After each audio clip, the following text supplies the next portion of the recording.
Hi, my name is Michael from Beamex. In this short video I'm going to show you how to automatically calibrate this foundation fieldbus multi-channel temperature transmitter. On the MC6 we are going to use very accurate measurements of RTD here. We're going to use those 4 ports there. You can alternatively use the 1 port with the Lima plug up here as well if you wanted to. MC6 has got also built-in foundation fieldbus communicator. We're going to use that later. Also you can see here there is a USB connectivity between the MC6 and the FB150 temperature block. This temperature block is ranged between -25 and 150 degrees Celsius or -13 to 300 degrees Fahrenheit. You can also see here we've got foundation fieldbus multi-channel temperature transmitter. It has got 8 channels PT100 RTD connected already. We are going to use those channels and we're going to put them inside the FB150 temperature block. You can see also here we've got a high accuracy reference probe. That reference probe will be connected to the MC6 to those 4 places here. Also you can see we've got the insert which is going to go into FB150. Those 8 channels are going to go into there. Also the reference probe is going to go into there as well. We're ready to go. As you can see right now we just finished connecting everything up. You can see there are 8 channels inside the FB150 right now. You can see that the reference probe is also put inside the FB150. It's connected directly to the MC6 calibrator. You can also see that those channels go directly into the multi-channel foundation fieldbus.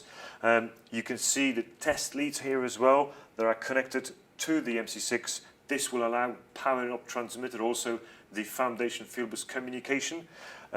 You can also see the USB and the FB communication. This is via this serial port to USB converter.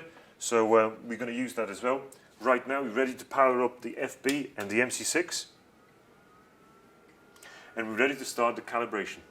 In order to do a documenting and automatic calibration of this multi-channel foundation fieldbus temperature transmitter, all we need to do is go to Documenting Calibrator.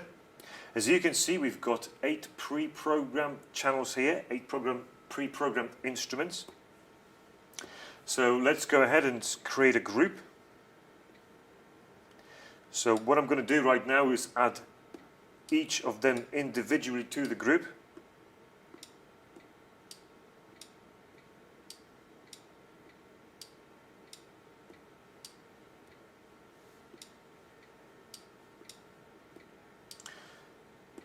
So right now we've just hit the group button. You can see we've got 8 channels there in the group. They obviously represent those 8 channels PT100 that are directly connected here to the foundation fieldbus.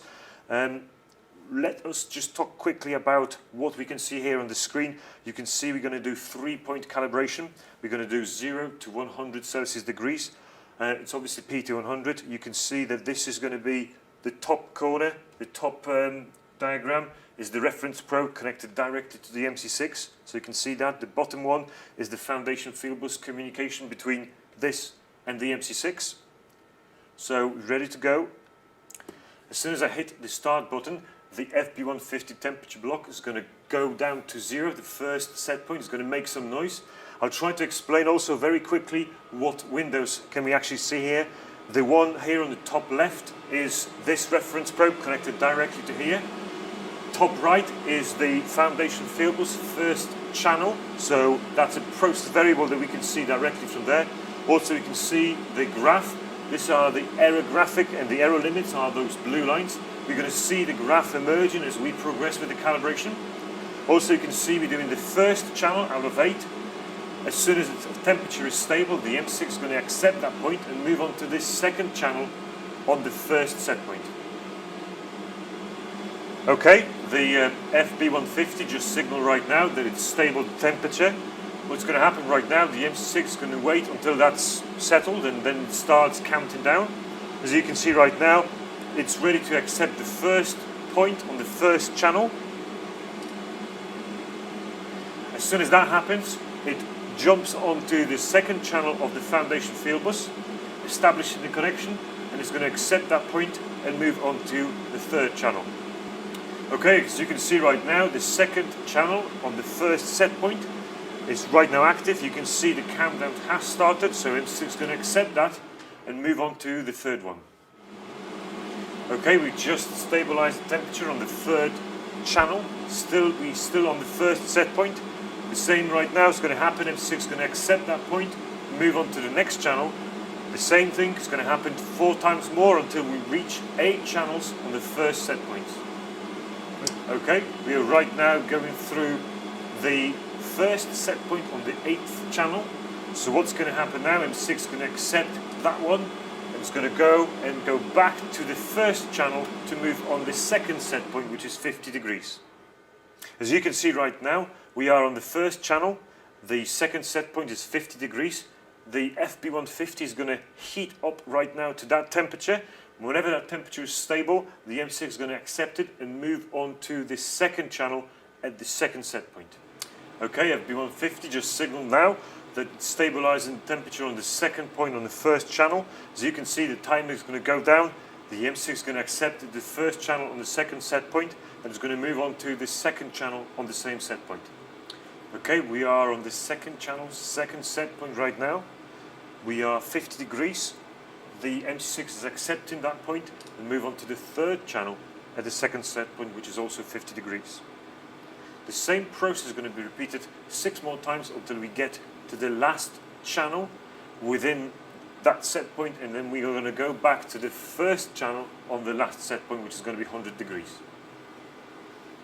We are just completing the 8th channel on the second set point, so as soon as that's accepted by the MC6, it's going to go to the first channel on the last set point, which is 100 degrees. Okay, we're right now waiting for the FB150 temperature block to go to the third set point, which is 100 degrees. So as you can see right now, we're on the first channel right now. The last set point is just set here, so we're waiting for hot block to go up to 100 degrees now. Okay, we have just reached the third set point on the first channel, so it's 100 degrees on the first channel. MC6 is going to accept that point, move on to the second channel on the third set point, which is 100 degrees. MC6 is ready to accept the last set point on the second channel. What's going to happen now? It's going to move on to the third channel on the same set point.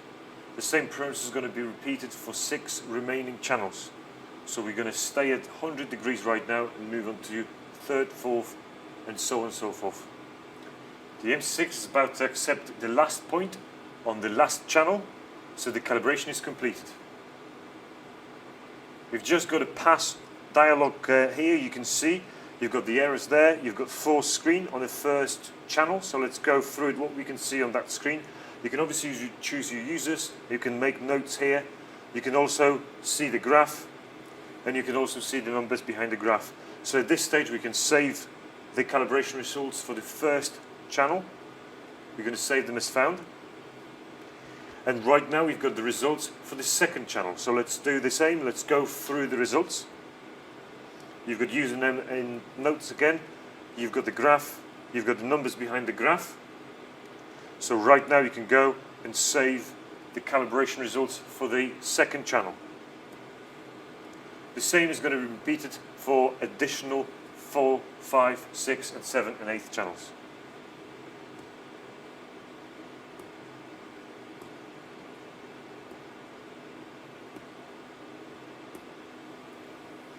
Okay, we are just about to save our last channel. We have just saved the 8 channels results into the memory of the MC6. So the calibration is right now completed. What we actually have done today is we calibrated this multi-channel foundation field bus temperature transmitter using the Beamex FB150 temperature block and the Beamex MC6 calibrator. It was a fully automated process. All we had to do is set some instruments prior to calibration and then just hit start, and the process was happening and connection was happening between those 2 units. All results are right now saved into the memory of the MC6. We could leave them there, or we can transfer them onto CMX calibration management software. The whole calibration process took about 1 hour. We've calibrated 8 channels on 3 set points. Obviously, depending on how many channels and how many set points you're going to calibrate, this time of calibration could vary. Our process was fully automated process without us interfering with anything. Thank you for watching, and for more information please see our other videos.